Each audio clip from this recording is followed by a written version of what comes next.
for a minute about the importance of giving to society, and particularly by wealthy people. Obviously, the impact on the individual organisations that receive the money is the fact of the money and the long-term support in many cases. But I would argue that there's also a much broader aspect, which is that it creates a sort of a glue between different communities in society, and is a response to humanitarian and shared impulse in many cases. So from the point of view of the organisation, that's what they get, the money, and a stronger sense of support and being part of society. And for the individual, it's hugely important. They, indeed, as our whole book is about, they give because it enriches their lives. They give because they passionately care about a cause and want to make a difference to the people that are helped. They want to put something back into society. They perhaps feel a moral obligation in some cases it's part of a religious tradition. For many, it almost becomes a second career. They make a lot of money, they sell their business or they retire, and they become really engaged, and not only as individuals, but they involve their family. They want to inculcate the values that they regard as very important in their children and involve them in their philanthropy. And also, as part of all of that, they enjoy the relationships with the leaders of the organisations, with the people who run the projects, and in some cases with the beneficiaries, the people who receive the support. What we learn from all of this is that the majority of the major donations that are given by these philanthropists, of course, go to causes about which they care passionately and which increasingly fits into their predetermined strategy for their giving. They agree among themselves, the trustees, the family, on a set of priorities, on the kind of causes that they want to support, and that determines their framework within which they give.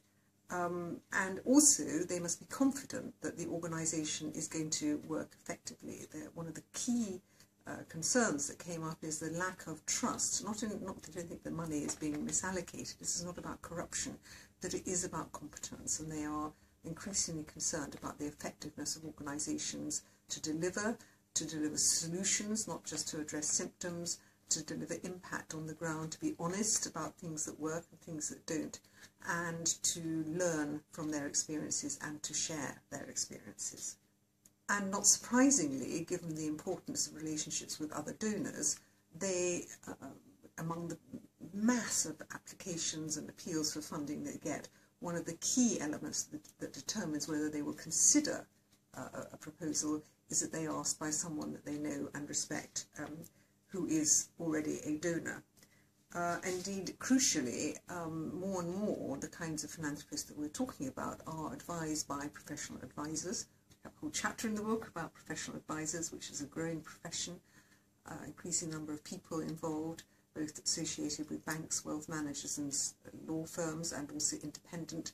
And one of the most popular questions, apart from the technical structuring of their philanthropy, setting up a trust and so on, is to be introduced to another donor who is interested in the same cause. So, what are the key points that we can take away from this book? First of all, the end of the armchair philanthropist, as we call it. No, the days are gone when people just signed a cheque and were not interested anymore. Virtually everybody to whom we spoke wanted to give more than their money. They wanted to give their time, they wanted to give their expertise, they wanted to learn, they wanted to be involved in some way, they wanted to visit projects, they wanted sometimes to involve their children.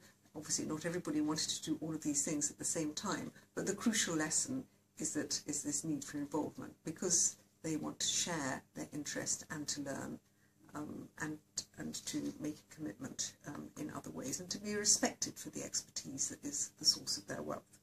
The second point that we learn is the importance of being asked by the right person at the right time. Fundraising is seen as having improved over the last 10 years, particularly in the areas of prospect research, but there's still, I'm afraid, quite a long way to go, and too many people complained of being asked inappropriately, too soon, that time wasn't taken to develop the relationships, And indeed, one of the lessons from this, of course, is that organisations need to engage their major donors as ambassadors and advocates, as well as donors themselves. It is one of the ways in which they can get involved.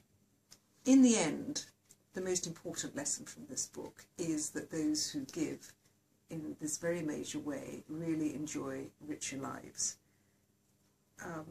It is the responsibility of the organisation seeking the funding and who has received the funding to ensure that that experience is wonderful, that it's rewarding, that it's transformational, and so that they want to repeat the experience. Indeed, as one person said, it becomes addictive, and you could say that it's the job of charities to create an addiction among their donors. This book tells you how to do that.